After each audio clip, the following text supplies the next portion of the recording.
Hello, this is Pastor James from Christ Our King Community Church in Raleigh, North Carolina. If you're like me, you had a late night last night. We were all watching with anticipation the matchup between LeBron James and Stephen Curry. The Cleveland Cavaliers and the Golden State Warriors. There was a level of anticipation that we're excited about. One team has a chance to repeat. The other team has a chance to do more than just repeat. But for the Cleveland Cavaliers, there was much more at stake. In some ways, there was an anticipation that you kept hearing people talk about. It's been 52 years since there's been a championship. I mean, it's amazing because even LeBron James began to talk about the last moments of failure for famous athletic teams in Cleveland. Whether it was Ernest Biner, and sorry Ernest, with the Cleveland Browns, or whether it was even with the baseball team, the Cleveland Indians as well. But now was their opportunity, and the weight, you could feel the weight, you could feel the anticipation, and we were watching. Even some of us were not even basketball fans. We were concerned. You even had stories of fans who had a great deal of emotion, and you saw grown men in tears with the sadness of the possibility of not winning, and this was their chance.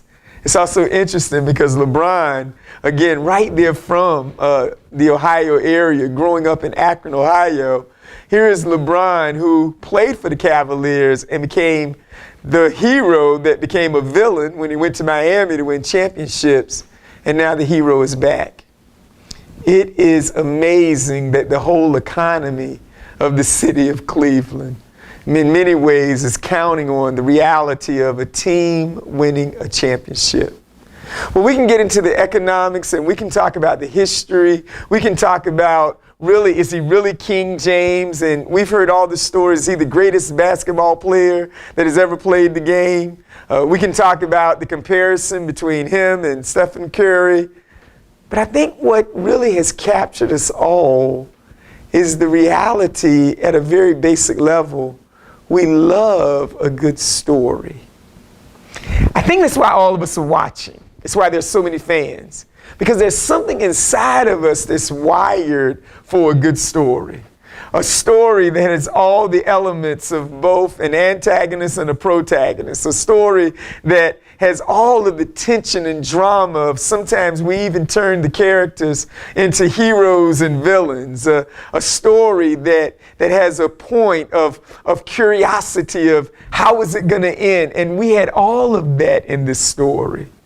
There's something inside of us, whether we're watching a championship basketball game or whether we're watching a movie, we love a story.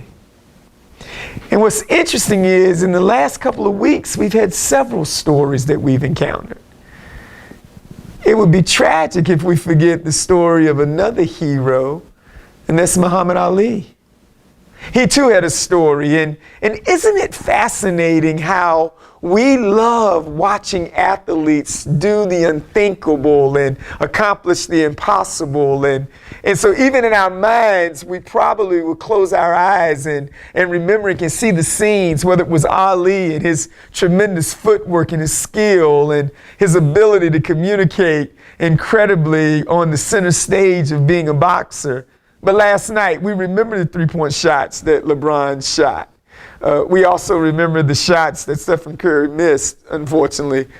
We remember that incredible defensive play where he pinned the ball against the backboard. And we watched that and we were amazed. Why? Because we are wired as human beings to love a story that has suspense, a story that has mystery, a story that requires courage. And that's why we were watching.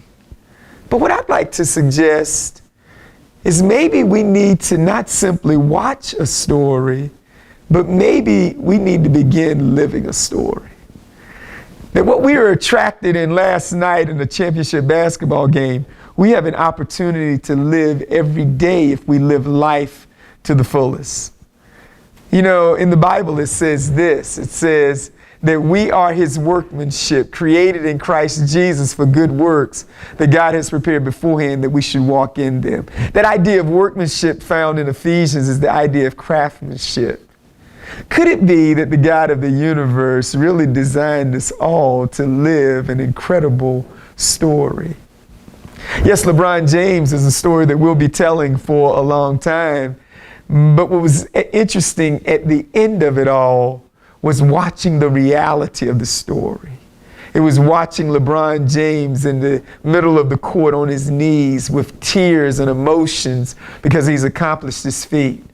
What made the story so powerful as well is when he got up off his knees, you could see it if you go back and look at, again, some of the footage, that when the game was over, you heard him say, "Where's my wife?" And then I love this part of the story. As they were taking the team pictures, beside LeBron was his two sons. You see, the reason why I love that is because those are parts of the story that we all can identify with. Many of us who are listening, we know those sons. We've been those sons for some of us as men.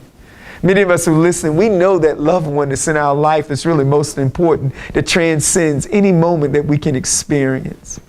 I believe we all are longing for a story, but hopefully we're not fans because we are content with watching a story rather than living a story. And my mind goes to Langston Hughes as I thought about LeBron last night. What happens when a dream is deferred? And you don't have to say the rest of the poem because many of LeBron's dreams are not deferred because he's chosen to give his all to live his story. Today, I'm challenged. Love the championship, but the game is over. But for many of us, like myself, the game is still going on, and it's not a game. It's called life. And there's a story that God has designed for us to live. May we all continue to celebrate, but may we move from being in the stands as fans to being players on the court. Because there's an incredible story that we all have to live.